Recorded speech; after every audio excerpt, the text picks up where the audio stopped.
Dans le bourdonnement feutré de l'aéroport Charles de Gaulle, Julien Mbaye avançait d'un pas mesuré, son billet de première classe serré dans la poche de sa veste.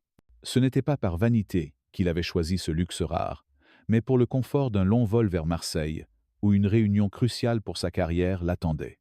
Julien, analyste de données talentueux d'origine sénégalaise, avait grandi dans un quartier modeste de la banlieue parisienne. Les regards curieux, parfois teintés de préjugés, ne lui étaient pas étrangers. Certains le disaient timide, replié sur lui-même. D'autres murmuraient que des années de jugements hâtifs l'avaient rendu prudent, presque invisible dans des lieux où il se sentait rarement à sa place. Pourtant, ce matin-là, alors qu'il traversait le terminal, une lueur d'assurance brillait dans ses yeux. Ce billet, il l'avait mérité, gagné à force de nuits blanches et d'analyses méticuleuses pour une jeune entreprise technologique en plein essor.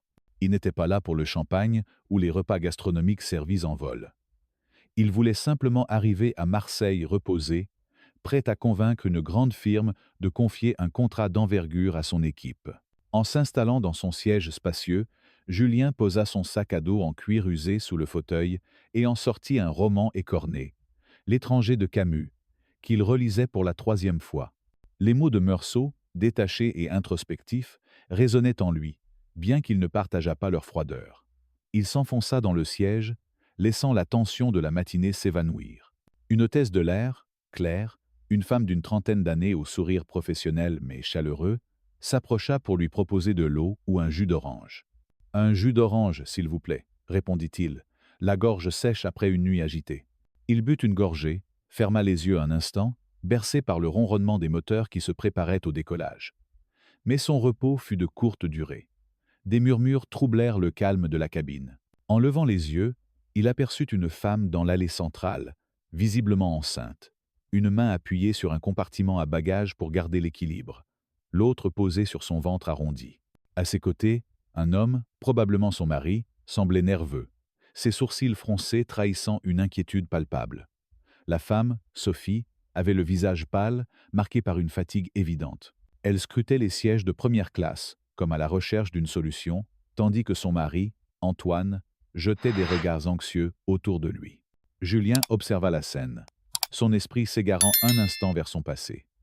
Il se souvenait des leçons de sa mère, Aïssatou, une femme d'une force tranquille qu'il avait élevée seule à Saint-Denis. « Sois toujours plus grand que les regards qu'on pose sur toi », lui répétait-elle, un mantra qu'il portait comme un bouclier. À l'adolescence, il avait été étiqueté « fauteur de troubles » par des professeurs qui voyaient en lui un cliché avant de voir un individu. Mais Aïssatou n'avait jamais laissé ses jugements définir son fils. Elle l'avait poussé à étudier, à se dépasser, à prouver au monde qu'il valait mieux que leurs préjugés. Aujourd'hui, à 32 ans, Julien était devenu un homme méthodique, discret, mais déterminé. Ce voyage à Marseille représentait une nouvelle étape, un contrat qui pourrait propulser sa carrière et celle de son entreprise. Pourtant, face à Sophie, dont les épaules s'affaissaient sous le poids de l'épuisement, il sentit une empathie profonde.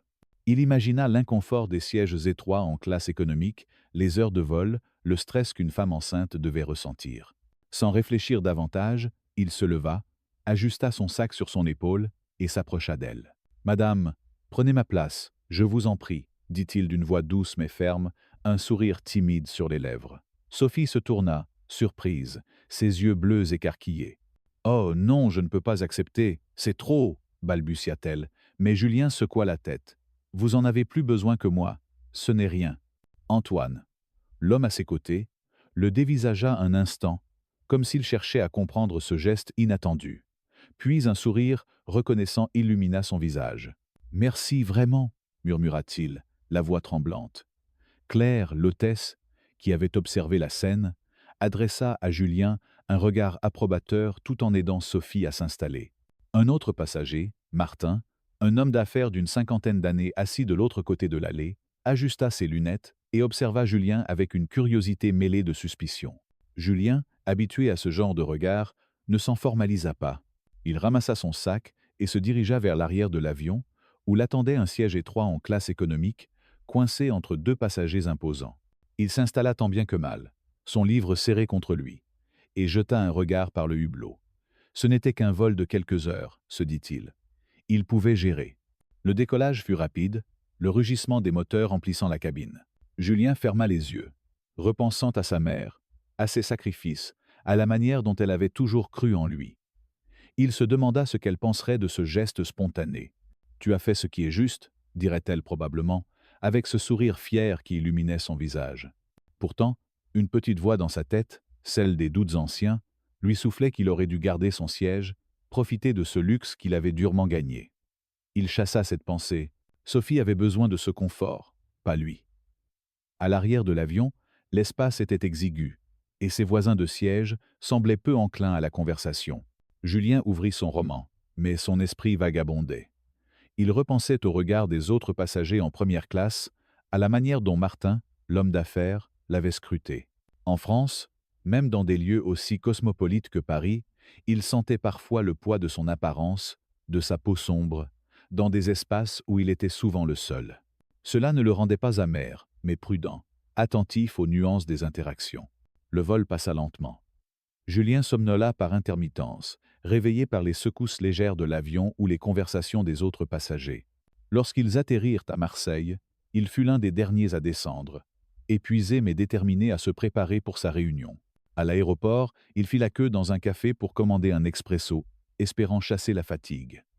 Alors qu'il fouillait dans son portefeuille, une voix l'interpella. « Hé, c'est vous, n'est-ce pas ?» Julien leva les yeux et reconnut Antoine, qui se tenait devant lui, un sourire nerveux aux lèvres. « Je voulais vous remercier encore. Ma femme, Sophie, elle a vraiment apprécié votre geste. Je m'appelle Antoine, au fait. » Julien hocha la tête, un peu gêné. « Julien, ce n'était rien, vraiment. » Antoine insista pour lui offrir son café, un geste que Julien accepta à contre-cœur, peu habitué à ce genre d'attention. Pendant qu'ils attendaient leur boisson, Antoine se confia. « Sophie a eu des complications récemment. Le vol en classe économique aurait été un cauchemar pour elle. On est ici à cause de son père. Il est décédé il y a peu, et on doit régler des affaires liées à son entreprise. C'est un peu compliqué. » Julien hocha la tête, compatissant. « Mes condoléances. Ça doit être dur, surtout avec un bébé en route. » Antoine soupira, passant une main dans ses cheveux. « Oui, et il y a des choses bizarres dans les finances de son père. Des comptes qui ne collent pas, des transactions qu'on ne comprend pas. » Il hésita, puis ajouta. « Vous travaillez dans quoi, déjà ?» Julien répondit modestement. « Je suis analyste de données. Je m'occupe de trier et d'interpréter des chiffres pour des entreprises. » Les yeux d'Antoine s'illuminèrent. « Vraiment ? Peu. Être que, si vous avez un peu de temps, vous pourriez jeter un œil à certains documents ? On est un peu perdu. » Julien fut pris de court. Il était venu à Marseille pour un contrat, pas pour plonger dans les problèmes d'inconnus. Mais quelque chose dans le ton d'Antoine, dans la fatigue visible de Sophie, qu'il aperçut au loin en train de s'asseoir avec précaution, le poussa à accepter. « Envoyez-moi ce que vous avez, je verrai ce que je peux faire. » Ils échangèrent leurs numéros, et Julien nota l'adresse e-mail d'Antoine sur son téléphone. Claire, l'hôtesse, passa près d'eux avec un collègue et adressa un sourire à Julien. « Beau geste, tout à l'heure, » murmura-t-elle en s'éloignant, ce qui fit rougir Julien. Martin, l'homme d'affaires, était aussi dans la file du café, observant discrètement la scène. Julien sentit son regard, mais il choisit de l'ignorer. Après avoir pris son café, il se dirigea vers la sortie de l'aéroport, son esprit déjà tourné vers la réunion qui l'attendait. Il devait présenter un projet à une grande firme marseillaise, une opportunité qui pourrait transformer sa carrière. Pourtant, alors qu'il montait dans un taxi, il ne pouvait s'empêcher de penser à Sophie et Antoine. Leur gratitude, leur vulnérabilité, le touchaient plus qu'il ne l'aurait imaginé. Il se demanda ce que les documents d'Antoine révéleraient. Était-ce juste un désordre administratif? Ou y avait-il quelque chose de plus sombre derrière? Arrivé à son hôtel, un établissement modeste près du Vieux-Port, Julien ouvrit son ordinateur portable et prépara ses notes pour la réunion. Les données qu'il avait préparées étaient impeccables, des modèles de projection qu'il avait peaufinés pendant des semaines. Mais son esprit revenait sans cesse à l'image de Sophie, à la manière dont elle s'était appuyée sur le compartiment à bagages, à la tension dans les yeux d'Antoine. Il reçut un email d'Antoine en fin d'après-midi, contenant une série de pièces jointes, des relevés bancaires, des feuilles de calcul brouillonnes, des notes manuscrites. Julien parcourut rapidement les fichiers, remarquant des incohérences dès les premières lignes. Des montants transférés vers des comptes à l'étranger, des annotations cryptiques. Il referma son ordinateur, décidé à ne pas se laisser distraire avant sa réunion. Mais une pensée persistait. Ce geste simple, offrir son siège, avait déclenché une chaîne d'événements qu'il n'aurait jamais pu prévoir. Le lendemain, Julien se rendit dans les bureaux d'une firme prestigieuse au cœur de Marseille. La salle de conférence, avec ses grandes baies vitrées donnant sur la ville, était intimidante. Deux cadres, une femme d'une cinquantaine d'années aux cheveux grisonnants, Isabelle, et un homme plus jeune, Paul, l'accueillirent avec des poignées de main fermes, mais des regards neutres. Julien lança sa présentation, détaillant les capacités de son entreprise à fournir des analyses pointues pour optimiser leurs opérations. Isabelle l'interrompit à mi-parcours. « Monsieur Mbaye, votre entreprise est jeune. Qu'est-ce qui nous garantit que vous pouvez gérer un projet de cette envergure ?» Sa voix était tranchante, presque accusatrice. Julien inspira profondément, puis répondit avec calme. « Nous sommes une équipe diverse, agile, et nous avons déjà livré des résultats pour des clients de votre taille. Nos approches innovantes nous permettent de nous adapter rapidement, contrairement aux grandes firmes qui s'appuient sur des méthodes dépassées. » Il ponctua sa réponse d'un sourire mesuré, sentant le regard d'Isabelle s'adoucir légèrement. Paul hocha la tête, impressionné par les données présentées. À la fin de la réunion, ils promirent de le recontacter bientôt. En quittant le bâtiment, Julien sentit une vague de soulagement, mêlée d'incertitude. Il avait donné le meilleur de lui-même, mais il savait que la décision finale ne dépendait pas de lui. En allumant son téléphone, il vit un message d'Antoine. « Merci encore pour votre aide. On peut vous inviter à dîner ce soir ?» L'invitation le surprit, mais il se surprit à accepter. Marseille, avec ses rues animées et ses effluves de bouillabaisse, semblait l'appeler à sortir de sa coquille. Ce soir-là, il retrouva Sophie et Antoine dans un petit bistrot près du port. L'ambiance était chaleureuse, avec des nappes à carreaux et une musique douce en fond. Sophie, plus reposée, le remercia avec une sincérité qui le toucha. « Ce siège, ça m'a vraiment aidé. J'avais peur de ne pas tenir le vol. » Antoine ajouta. « On n'a pas vu beaucoup de gens faire un geste comme ça. » Julien haussa les épaules, gêné. Ce n'était rien. Au fil du dîner, ils partagèrent des bribes de leur vie. Sophie raconta qu'elle était venue à Marseille pour régler la succession de son père, un homme d'affaires qui dirigeait une entreprise d'import-export. C'était un homme généreux, mais parfois trop confiant, dit-elle, une ombre passant sur son visage. Antoine expliqua qu'ils avaient découvert des documents troublants, des comptes qui ne correspondaient pas, des transactions inexpliquées. Julien, intrigué, promit de regarder les fichiers plus en détail. Alors que la soirée s'achevait, Sophie posa une main sur son bras. « Julien, je sais qu'on ne se connaît pas, mais est-ce que vous seriez prêt à nous aider à comprendre tout ça ? On se sent un peu dépassé. » Il hésita, conscient de ses propres engagements, mais quelque chose dans leur vulnérabilité le convainquit. « D'accord, envoyez-moi tout, et je ferai de mon mieux. » En rentrant à son hôtel, Julien ouvrit les fichiers d'Antoine. Les chiffres dansaient devant ses yeux, un labyrinthe de transactions opaques. Il repéra des transferts répétés vers un compte offshore, des montants qui semblaient disproportionnés pour une entreprise d'import-export. Une note manuscrite mentionnait un certain Philippe, un nom qui revenait dans plusieurs documents. Julien sentit une montée d'adrénaline. Ce n'était pas juste un désordre administratif. Il y avait quelque chose de plus profond, être même de dangereux. Il referma son ordinateur, le cœur battant. Ce simple geste sur le vol, offrir son siège à une inconnue, l'avait entraîné dans une aventure qu'il n'aurait jamais imaginée. Alors qu'il s'endormait, bercé par le bruit lointain des vagues, il se demanda jusqu'où cette chaîne de bonté le mènerait. Le soleil se levait sur Marseille, baignant les ruelles du vieux port d'une lumière dorée, mais dans la chambre d'hôtel de Julien Mbaye, l'ambiance était bien plus sombre. Assis à son bureau étroit, un café noir fumant à portée de main, Julien fixait l'écran de son ordinateur portable, où les documents envoyés par Antoine s'étalaient en un désordre numérique. Les relevés bancaires, les feuilles de calcul brouillonnes et les notes manuscrites formaient un puzzle financier complexe, ponctué de transactions suspectes. Des sommes importantes, transférées vers des comptes à l'étranger, portaient des annotations cryptiques, et le nom Philippe revenait avec une insistance troublante. Julien, analyste de données aguerri, sentait son instinct s'éveiller. Ce n'était pas un simple chaos administratif. Quelque chose de plus profond, être illicite, se cachait derrière ces chiffres. Il prit une gorgée de café, son esprit oscillant entre l'excitation de résoudre un mystère et une prudence instinctive. forgé par des années de méfiance face aux jugements hâtifs dont il avait été victime. En France, où les préjugés pouvaient surgir dans les moments les plus inattendus, Julien avait appris à naviguer avec discrétion. Mais cette affaire semblait l'entraîner hors de sa zone de confort. La veille, au bistrot, Sophie et Antoine lui avaient partagé leur désarroi. Sophie, malgré sa fatigue, parlait avec une douceur mêlée de détermination. Mon père, André, était un homme bon, mais il faisait trop confiance aux mauvaises personnes, avait-elle murmuré, ses yeux bleus voilés par le chagrin.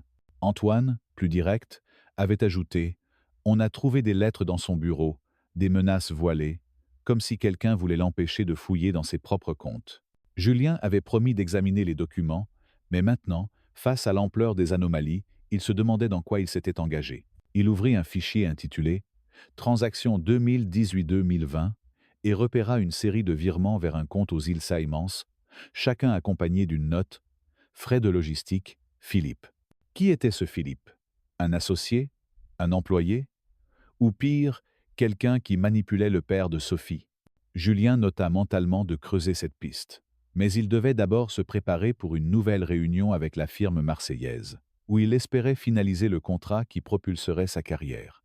En chemin vers le centre-ville, Julien traversa les rues animées de Marseille, où les odeurs de poissons frais et de pain tout juste sortis du four se mêlaient à l'air salin.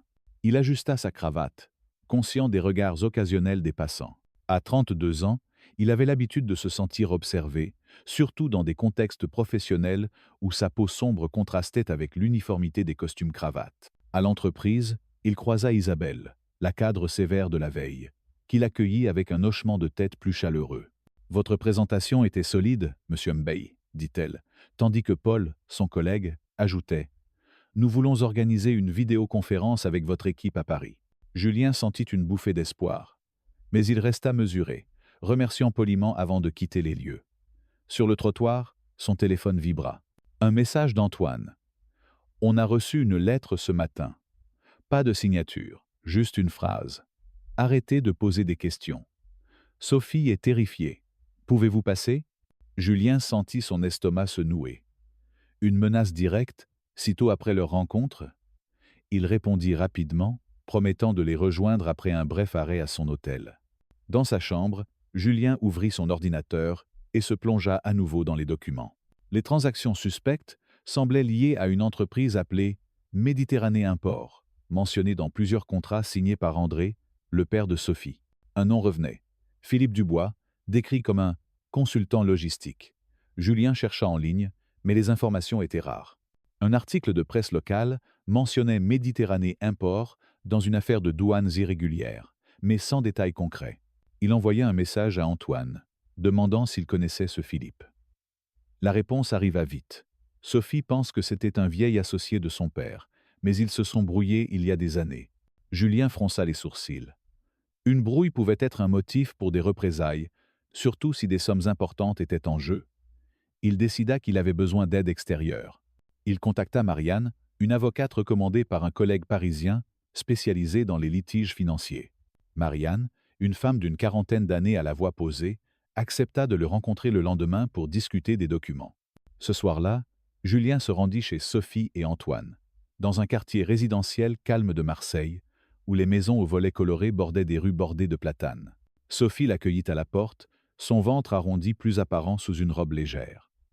Elle semblait pâle, ses mains tremblant légèrement lorsqu'elle lui tendit la lettre anonyme. « C'est arrivé dans la boîte aux lettres, sans timbre, » dit-elle, sa voix frêle.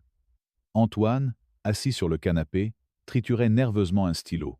« On ne sait pas quoi faire, Julien. Cette histoire nous dépasse. » Julien examina la lettre, rédigée en lettres majuscules. « Arrêtez de poser de questions ou vous le regretterez. » Il sentit un frisson lui parcourir l'échine, mais il garda un ton calme. « Il faut être prudent, mais ne pas paniquer. Je vais en parler à Marianne, l'avocate, demain. Elle saura comment gérer ça. » Sophie hocha la tête, reconnaissante, mais ses yeux trahissaient une peur profonde. Elle confia à Julien un détail qui le troubla. « J'ai perdu un bébé il y a 2 ans. Cette grossesse, c'est tout pour moi. Je ne peux pas me permettre de stresser. » Julien sentit une vague de compassion. Il promit de faire tout son possible pour les aider, même si une part de lui se demandait s'il n'était pas en train de s'enfoncer dans un bourbier. Le lendemain, Julien rencontra Marianne dans un café du centre-ville, un lieu élégant où les serveurs en tablier noir s'affairaient avec précision. Marianne, vêtue d'un tailleur impeccable, examina les documents que Julien avait apportés. « Ces transactions sont inquiétantes », dit-elle après un long silence. « Les montants transférés vers ce compte offshore sont trop élevés pour être justifiés par des frais de logistique. Et cette lettre, ça ressemble à une tentative d'intimidation. » Elle conseilla de contacter un ancien employé de l'entreprise d'André, quelqu'un qui pourrait connaître Philippe Dubois. Julien acquiesça, notant le nom d'Étienne, un comptable qui avait travaillé pour André des années auparavant. Marianne ajouta « Soyez prudent, Julien. Si quelqu'un envoie des menaces, il pourrait ne pas s'arrêter là. » Ces paroles résonnèrent dans l'esprit de Julien alors qu'il quittait le café, son téléphone vibrant à nouveau. Un message de son collègue à Paris, François, lui rappela la pression du contrat. « Tout va bien à Marseille ? On compte sur toi pour finaliser. » Julien répondit brièvement, mais il sentit le poids de ses deux responsabilités, professionnelles et personnelles, s'alourdir. Ce soir-là, Julien retrouva Antoine pour une mission risquée, se rendre à un entrepôt mentionné dans les documents, à la périphérie de Marseille. L'idée était de vérifier si l'adresse correspondait à Méditerranée Import. Sous un ciel crépusculaire, ils garèrent leur voiture à distance respectable d'un bâtiment industriel délabré, entouré d'une clôture métallique. Les murs en tôle ondulée semblaient abandonnés, mais une lumière vacillante brillait à l'intérieur. Julien sentit son pouls s'accélérer. « On ne devrait pas entrer, » murmura-t-il, mais Antoine, déterminé, s'approcha de la grille. « On doit savoir ce qui se passe. » Avant qu'ils ne puissent aller plus loin, un gardien apparut, un homme trapu d'une cinquantaine d'années, une lampe torche à la main. « Qu'est-ce que vous faites là ?» demanda-t-il, son ton méfiant. Antoine improvisa, expliquant qu'il cherchait des informations sur Méditerranée Import, liées à l'entreprise d'André. Le gardien plissa les yeux, son regard s'attardant sur Julien. « Je ne sais rien. Parlez à Philippe Dubois si vous voulez des réponses. Il n'est pas là. Revenez avec des papiers officiels. » Il referma la grille avec un claquement sec, mettant fin à la conversation. Déçus mais déterminés, Julien et Antoine regagnèrent la voiture en silence. Julien repensa au regard du gardien, à cette suspicion familière qu'il avait appris à ignorer, mais qui le blessait toujours. En rentrant à l'hôtel, il appela Étienne, l'ancien comptable, dont Antoine avait retrouvé le numéro. Étienne, un homme à la voix fatiguée, accepta de parler. « Philippe Dubois était un requin, » dit-il sans détour. André l'a engagé comme consultant, mais il prenait des décisions douteuses, des contrats avec des partenaires à l'étranger qu'on ne pouvait pas vérifier. J'ai quitté l'entreprise quand j'ai vu que ça devenait louche. Julien pressa Étienne pour plus de détails, mais l'homme resta évasif. Si vous creusez, faites attention. Philippe n'aime pas qu'on fouille dans ses affaires. Ces mots confirmèrent les soupçons de Julien. Philippe Dubois était au centre de ce mystère, et la lettre anonyme suggérait qu'il était prêt à tout pour protéger ses secrets. De retour à son hôtel, Julien passa la nuit à analyser les documents, traquant chaque mention de Philippe. Il découvrit un motif récurrent. Des paiements à une société appelée Horizon Trading, enregistrée dans un paradis fiscal. Les sommes correspondaient aux frais de logistique mentionnés dans les notes. Julien sentit l'adrénaline monter. Était-ce de l'évasion fiscale, du blanchiment d'argent, ou pire, une opération illégale orchestrée par Philippe? Il envoya un courriel à Marianne, détaillant ses découvertes, et lui demanda de vérifier si Horizon Trading avait un lien avec Méditerranée Import. Alors qu'il s'apprêtait à fermer son ordinateur, un nouveau message d'Antoine apparut. « Sophie ne va pas bien. Elle a eu des vertiges. On est à l'hôpital. » Julien sentit son cœur se serrer. Il répondit immédiatement, promettant de passer dès le lendemain. La situation prenait une tournure inquiétante, et il se demanda si son geste initial, offrir son siège à Sophie, ne l'avait pas entraîné dans une affaire bien plus dangereuse qu'il ne l'avait imaginé. Le lendemain matin, Julien se rendit à l'hôpital de la Timone, où Sophie était sous observation. Antoine l'accueillit dans le hall, les traits tirés. Les médecins disent que c'est probablement le stress. Elle doit se reposer, mais avec cette lettre, elle est terrifiée. Julien posa une main sur l'épaule d'Antoine. « Je vais continuer à creuser, mais vous devez rester calme. On va trouver une solution. » Dans la chambre, Sophie était allongée, un moniteur surveillant son rythme cardiaque. Elle lui adressa un faible sourire. « Merci, Julien. Je ne sais pas ce qu'on ferait sans vous. » Ces mots, empreints de gratitude, renforcèrent la détermination de Julien, mais ils ajoutèrent aussi une pression nouvelle. Il n'était pas seulement un analyste de données, il était devenu un allié, presque un membre de leur famille. En quittant l'hôpital, Julien appela Marianne pour organiser une rencontre avec Étienne. Ils se retrouvèrent dans un petit bureau du centre-ville où Marianne examina les nouvelles découvertes de Julien. Ces transactions vers Horizon Trading sont un drapeau rouge, dit-elle, ajustant ses lunettes. Mais nous avons besoin de preuves concrètes. Je vais contacter un détective privé, Vincent, qui peut enquêter discrètement. Julien hocha la tête, reconnaissant pour son expertise, mais il ne pouvait chasser une pensée lancinante. Chaque pas dans cette enquête semblait les rapprocher d'un danger inconnu. En rentrant à son hôtel, il reçut un appel de François, son collègue. Julien, la firme veut avancer rapidement. Ils sont impressionnés, mais ils veulent une réunion finale demain. Julien sentit la pression monter. Il devait jongler entre son travail, qui déterminait son avenir professionnel, et cette enquête, qui touchait à la sécurité de Sophie et Antoine. Cette nuit-là, incapable de dormir, Julien repensa à sa mère, à Aïssatou et à ses paroles « La bonté est une force, pas une faiblesse ». Il se demanda si elle aurait approuvé son implication dans cette affaire. Il ouvrit son roman, mais les mots de Camus semblaient flous, éclipsés par les chiffres et les menaces qui tournaient dans son esprit. Une chose était claire, il ne pouvait pas abandonner Sophie et Antoine maintenant. Ce simple geste sur le vol, offrir son siège, avait tissé un lien qu'il ne pouvait ignorer. Alors que l'aube pointait sur Marseille, Julien se prépara pour une journée décisive, partagée entre l'espoir de conclure son contrat et la peur de ce que l'enquête révélerait. Les ombres du passé d'André, et peu, être de Philippe Dubois, commençaient à se dessiner, et Julien savait que la vérité, quelle qu'elle soit, ne serait pas sans conséquence. L'aube se levait sur Marseille, peignant le ciel d'un rose délicat qui se reflétait sur les eaux calmes du Vieux-Port. Dans sa chambre d'hôtel, Julien Mbey était déjà réveillé, les yeux rivés sur son ordinateur portable. Les documents financiers d'André, le père de Sophie, formaient un labyrinthe numérique de plus en plus inquiétant. Les transactions liées à Horizon Trading et les mentions répétées de Philippe Dubois pointaient vers une opération bien plus sombre que de simples irrégularités comptables. Julien avait passé la nuit à croiser des données, traquant des motifs dans les virements offshore et les contrats douteux. Une note manuscrite, griffonnée dans une marge, mentionnait un entrepôt secondaire et une date, coïncidant avec un virement massif. Son instinct d'analyste lui soufflait que la clé du mystère se trouvait là, mais une autre urgence pesait sur son esprit. Sophie était à l'hôpital. Antoine lui avait envoyé un message tard dans la nuit. Les contractions ont commencé.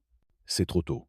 Julien referma son ordinateur, enfila une veste et se précipita vers l'hôpital de la Timone, le cœur battant d'inquiétude. À son arrivée, le hall de l'hôpital était baigné d'une lumière crue, presque clinique. Antoine l'attendait près de l'accueil, les traits tirés, les mains enfoncées dans les poches de son gant. « Les médecins disent qu'elle est stable, mais le bébé arrive plus tôt que prévu », murmura-t-il, sa voix tremblante. Julien posa une main rassurante sur son épaule. « Elle est forte, Antoine. Et vous aussi, tout va bien se passer. » Antoine hocha la tête, mais ses yeux trahissaient une peur profonde. Ils s'assirent dans la salle d'attente, un espace impersonnel où le tic-tac d'une horloge semblait amplifier l'angoisse. Julien tenta de détourner la conversation vers des sujets plus légers, évoquant le parfum des calanques ou les marchés animés de Marseille, mais Antoine revenait sans cesse à Sophie et à l'enquête. Cette lettre de menace, « Je ne peux pas m'empêcher de penser que tout ce stress a déclenché ça », dit-il, frottant ses tempes. Julien, partagé entre culpabilité et détermination, promit de poursuivre ses recherches. On va trouver qui est derrière tout ça. Marianne et le détective sont sur le coup. Quelques heures plus tard, une infirmière apparut, un sourire discret sur les lèvres. « Monsieur, vous pouvez voir votre femme maintenant.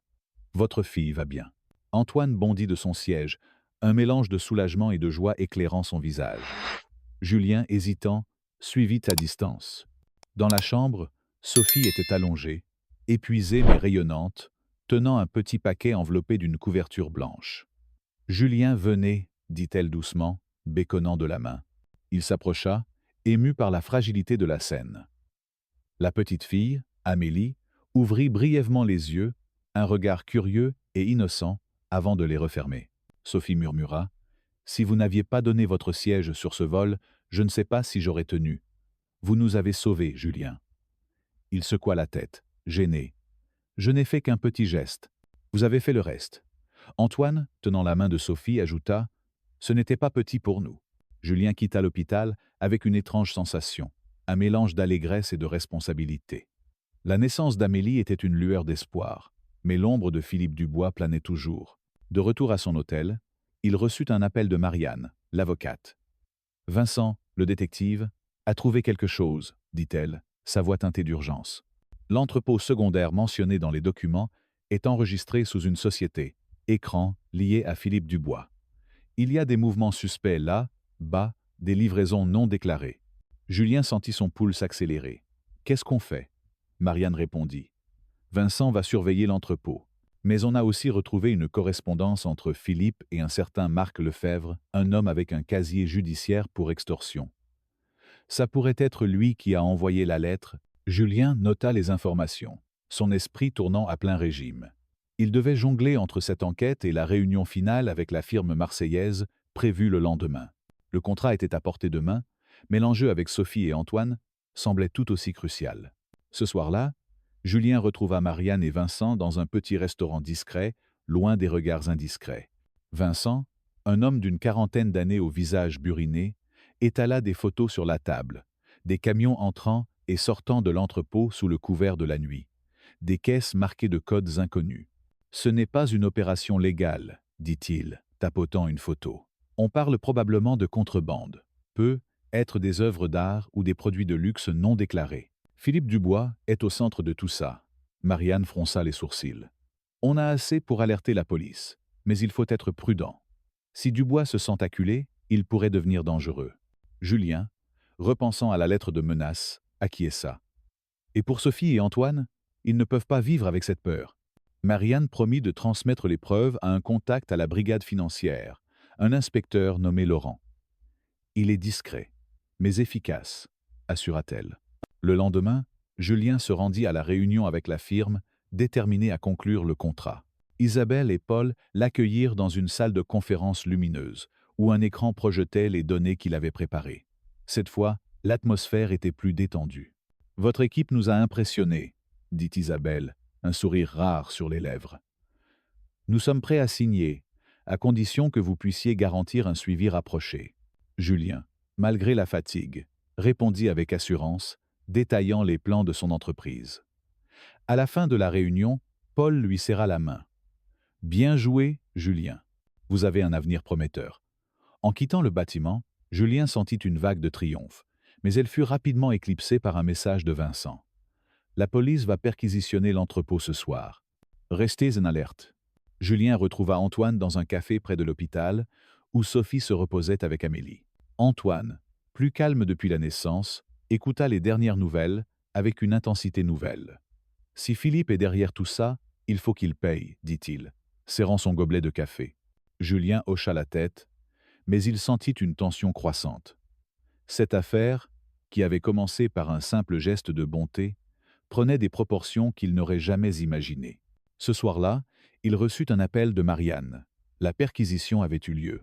La police avait découvert des caisses contenant des objets de valeur non déclarés, montres de luxe, bijoux, et même des tableaux de moindre importance, mais clairement destinés à un marché noir. Des documents saisis reliaient directement Philippe Dubois à ses activités, et une lettre manuscrite portait la signature partielle de Marc Lefebvre, correspondant à celle de la menace envoyée à Sophie. Le lendemain, Julien rendit visite à Sophie et Antoine chez eux. La maison, modeste mais chaleureuse, était remplie de l'odeur des fleurs fraîches que des amis avaient envoyées pour célébrer la naissance d'Amélie. Sophie, assise dans un fauteuil, berçait sa fille, un sourire paisible sur le visage. « La police a arrêté Philippe, » annonça Antoine, lisant un message de Marianne. « Ils ont aussi Marc Lefebvre en garde à vue. Ils disent que les preuves sont solides. » Julien sentit un poids s'envoler de ses épaules. « Et l'entreprise de ton père ?» demanda-t-il à Sophie. Elle soupira, caressant la tête d'Amélie. « Il y aura encore du travail pour tout démêler, mais au moins, on sait la vérité. Mon père n'était pas parfait, mais il n'était pas un criminel. Philippe l'a manipulé, l'a poussé à croire que ses deals étaient légaux. » Antoine ajouta « Grâce à vous, Julien, on peut tourner la page. » Pour célébrer, Sophie et Antoine insistèrent pour inviter Julien à un dîner dans leur maison. L'ambiance était légère, presque festive, malgré les épreuves traversées. Ils partagèrent un repas simple, une daube provençale, du vin rosé et une tarte aux pommes faite maison. Sophie raconta des souvenirs de son père, des anecdotes sur ses voyages à Marseille, tandis qu'Antoine plaisantait sur son incapacité à changer une couche correctement. Julien, d'habitude réservé, se surprit à rire, à se sentir chez lui. À la fin du repas, Sophie leva son verre d'eau pétillante. À Julien, pour sa bonté, son courage, et pour nous avoir rappelé que les petites actions peuvent changer des vies. Ému, Julien baissa les yeux. « Je n'ai fait que ce qui me semblait juste, » murmura-t-il. Mais leur regard reconnaissant disait tout le contraire. Quelques jours plus tard, Julien reçut une invitation inattendue. Le baptême d'Amélie, prévu dans une petite église près de Marseille. Sophie et Antoine tenaient à ce qu'il soit présent, le considérant comme un membre de leur cercle intime. Julien, touché, accepta. La cérémonie, simple mais empreinte de tradition, se déroula sous les vitraux colorés d'une chapelle ancienne. Sophie, radieuse, portait Amélie dans une robe blanche brodée, tandis qu'Antoine se tenait fièrement à ses côtés. Julien, assis parmi les invités, ressentit une chaleur nouvelle. Après la cérémonie, lors de la réception dans un jardin ensoleillé, Sophie s'approcha de lui, Amélie endormie dans ses bras. « Vous savez, Julien, ce jour-là, sur le vol, j'étais terrifié. Mon médecin m'avait mise en garde à cause de ma tension. Votre siège, ça m'a donné plus qu'un simple confort. Ça m'a donné de l'espoir. » Julien, ému, ne trouva pas les mots. Il se contenta de sourire, serrant doucement la main de Sophie. En rentrant à Paris, Julien emporta avec lui une perspective nouvelle. Ce voyage à Marseille, commencé par un geste spontané, avait tissé des liens qu'il n'aurait jamais imaginés. Il reprit son travail avec une énergie renouvelée, mais il se surprit à chercher des moyens d'aider les autres. Il s'inscrivit comme bénévole dans une association locale, aidant des jeunes de banlieue à naviguer leurs études, inspiré par sa propre mère et par l'expérience avec Sophie et Antoine. Quelques mois plus tard, il reçut une photo d'Amélie, souriante avec ses premières dents, accompagnée d'un mot de Sophie. « Vous faites partie de notre famille maintenant. » Julien, assis dans son petit appartement parisien, sourit. Ce siège en première classe, qu'il avait cédé sans y penser, avait ouvert une porte vers une amitié, une aventure, et une vérité plus profonde. La bonté, même dans ses formes les plus simples, peut transformer des vies. L'histoire d'une chaîne de bonté est une ode à la puissance des petits gestes. Un récit qui résonne profondément dans le contexte de la culture française, où les valeurs d'humanité, de solidarité et de responsabilité sociale occupent une place centrale. À travers le parcours de Julien Mbaye, un analyste de données discret mais déterminé, qui cède son siège de première classe à Sophie, une femme enceinte, et se retrouve entraîné dans une enquête complexe, cette histoire illustre comment un simple acte de générosité peut déclencher une cascade d'événements transformateurs. En tant que Français, où la devise « liberté, égalité, fraternité » guide les idéaux collectifs, nous pouvons tirer de ce récit des leçons profondes sur la compassion, la résilience et l'impact de nos actions dans un monde souvent marqué par l'indifférence ou les préjugés. Ce texte explore les sentiments éveillés par cette histoire et propose des enseignements pratiques pour intégrer ces valeurs dans notre quotidien, tout en restant ancré dans une sensibilité culturelle française. L'histoire commence par un moment universellement relatable. Julien, un homme qui a travaillé dur pour mériter sa place en première classe, choisit de la céder à Sophie, une inconnue visiblement en difficulté. Ce geste, simple en apparence, m'a profondément touché par sa spontanéité et sa pureté. Dans une société française où l'individualisme peut parfois prendre le dessus, notamment dans les grandes villes comme Paris ou Marseille, ce choix de Julien incarne une forme de fraternité qui transcende les barrières sociales. En tant que lecteur, j'ai ressenti une bouffée d'admiration pour son humilité, mais aussi une pointe de tristesse face aux regards curieux ou méfiants qu'il endure, des regards qui rappellent les défis auxquels font face ceux qui se sentent différents dans des espaces privilégiés. Cette tension, subtile mais palpable, reflète une réalité française. Malgré les idéaux d'égalité, les préjugés liés à l'origine ou à l'apparence persistent, et le courage de Julien pour rester fidèle à ses valeurs face à ses jugements est une source d'inspiration. L'évolution de la relation entre Julien, Sophie et Antoine m'a également ému. Leur gratitude, exprimée lors du dîner au bistrot ou à la naissance d'Amélie, montre comment un acte altruiste peut tisser des liens profonds. En France, où les repas partagés autour d'une table sont une institution culturelle, ces moments de convivialité, une daube provençale, un verre de rosé, une tarte aux pommes, symbolisent une connexion humaine authentique. J'ai ressenti une chaleur familière en imaginant ces scènes, un rappel de l'importance des petits rituels qui renforcent les relations. La naissance d'Amélie, en particulier, m'a bouleversé. Elle représente un espoir nouveau, une vie née dans un contexte de peur et d'incertitude, mais protégée par la chaîne de bonté initiée par Julien.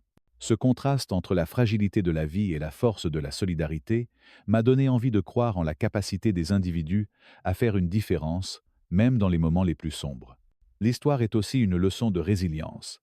Julien, malgré les pressions de sa carrière et les risques liés à l'enquête sur Philippe Dubois, choisit de s'impliquer, poussé par un sens du devoir moral. Cette détermination résonne avec une valeur française clé: la responsabilité envers autrui, un écho de l'idée de fraternité, inscrite dans la République. En tant que Français, nous sommes souvent encouragés à contribuer à la communauté, que ce soit par le bénévolat, l'engagement associatif ou simplement l'aide à un voisin. Julien incarne cette valeur en allant au-delà de son confort, affrontant des menaces et des doutes pour aider Sophie et Antoine. Sa capacité à jongler entre ses obligations professionnelles, sécuriser un contrat crucial, et son engagement personnel m'a inspiré à réfléchir à ma propre gestion des priorités. Combien de fois ai-je hésité à m'impliquer dans une cause par manque de temps ou par peur des complications? Julien nous montre que le courage ne réside pas seulement dans les grands actes héroïques, mais dans la persévérance face aux défis quotidiens. Un autre enseignement puissant est la confrontation aux préjugés. Julien, en tant qu'homme d'origine sénégalaise, navigue dans un monde où les regards suspicieux, comme celui de Martin dans l'avion ou du gardien à l'entrepôt, sont une réalité. Pourtant, il ne laisse pas ses jugements définir ses actions. Cette résilience face à la discrimination est une leçon universelle, mais particulièrement pertinente en France, où les débats sur l'identité et l'inclusion restent vifs. L'histoire m'a poussé à examiner mes propres biais, à me demander si je prête assez attention aux luttes silencieuses des autres. Julien, par son calme et sa dignité, nous rappelle que la meilleure réponse aux préjugés est d'agir avec intégrité et générosité, transformant les stéréotypes en opportunités de connexion. Comment intégrer ces leçons dans notre quotidien, en tant que Français vivant dans un monde moderne et souvent pressé? D'abord, l'histoire nous encourage à pratiquer des actes de bonté, même modestes. Offrir un sourire, aider un étranger avec ses bagages, ou céder sa place dans le métro. Ces gestes, ancrés dans la politesse française, peuvent avoir un impact bien plus grand qu'on ne l'imagine. Par exemple, dans les transports parisiens, où l'anonymat règne, un simple « après vous » peut briser la glace et rappeler à quelqu'un qu'il est vu, qu'il compte. J'ai décidé de m'engager à faire un petit geste altruiste chaque semaine, qu'il s'agisse d'aider un collègue débordé ou de donner un coup de main à une association locale, comme celles qui soutiennent les jeunes en difficulté, un clin d'œil à l'engagement de Julien à la fin de l'histoire. Ensuite, l'histoire souligne l'importance de l'écoute et de l'empathie. Sophie et Antoine, vulnérables face à la perte et à la menace, trouvent en Julien un allié qui prend le temps de comprendre leur situation. En France, où la culture valorise les échanges profonds, pensez aux longues discussions dans les cafés ou aux repas familiaux interminables, prendre le temps d'écouter peut renforcer les liens. Je me suis promis de consacrer plus de temps à mes proches, à poser des questions sincères et à être présent, même lorsque la vie semble trop chargée. Cela peut être aussi simple qu'un appel à un ami que je n'ai pas vu depuis longtemps ou une conversation avec un collègue qui semble préoccupé. Enfin, l'histoire nous enseigne la persévérance face à l'adversité. Julien ne baisse pas les bras, même lorsque les menaces de Philippe Dubois s'intensifient ou que son contrat professionnel est en jeu. Cette ténacité m'a inspiré à affronter mes propres défis avec plus de courage. Qu'il s'agisse de surmonter une difficulté au travail ou de m'impliquer dans une cause qui me tient à cœur, comme la lutte contre les inégalités. En France, où les manifestations et les mouvements citoyens sont une tradition, cette leçon trouve un écho particulier. Chaque voix, chaque action compte. Je vais m'efforcer de m'engager davantage, être en rejoignant une association locale ou en participant à des initiatives communautaires, comme Julien l'a fait en devenant bénévole. Une chaîne de bonté n'est pas seulement une histoire captivante. C'est un miroir tendu vers nous, nous invitant à réfléchir à notre propre capacité à faire le bien. Dans une France contemporaine, où les tensions sociales et les défis économiques peuvent parfois éclipser les valeurs de fraternité, cette histoire nous rappelle que chaque individu a le pouvoir de changer une vie, voire plusieurs. Elle nous pousse à regarder au-delà de nos propres préoccupations, à tendre la main, à agir avec courage et empathie. Julien, Sophie, Antoine et même la petite Amélie nous montrent que les liens humains, forgés dans des moments de générosité, sont plus forts que les menaces ou les préjugés. En appliquant ces leçons, faire preuve de bonté, écouter avec attention, persévérer face aux obstacles, nous pouvons, à notre échelle, contribuer à une société plus juste et plus unie. Si cette histoire vous a touché, si les actes de Julien vous ont inspiré à faire une différence dans votre propre vie, alors partagez cette vidéo avec vos amis et votre famille. Cliquez sur le bouton j'aime pour montrer votre soutien. Et n'oubliez pas de vous abonner à notre chaîne pour ne pas manquer d'autres récits pleins d'émotions et d'inspiration. Laissez un commentaire ci-dessous. Quel moment de l'histoire vous a le plus marqué? Avez-vous déjà vécu une expérience où un petit geste a changé les choses? Votre voix compte? Alors rejoignez la conversation et ensemble, continuons à propager la chaîne de bonté.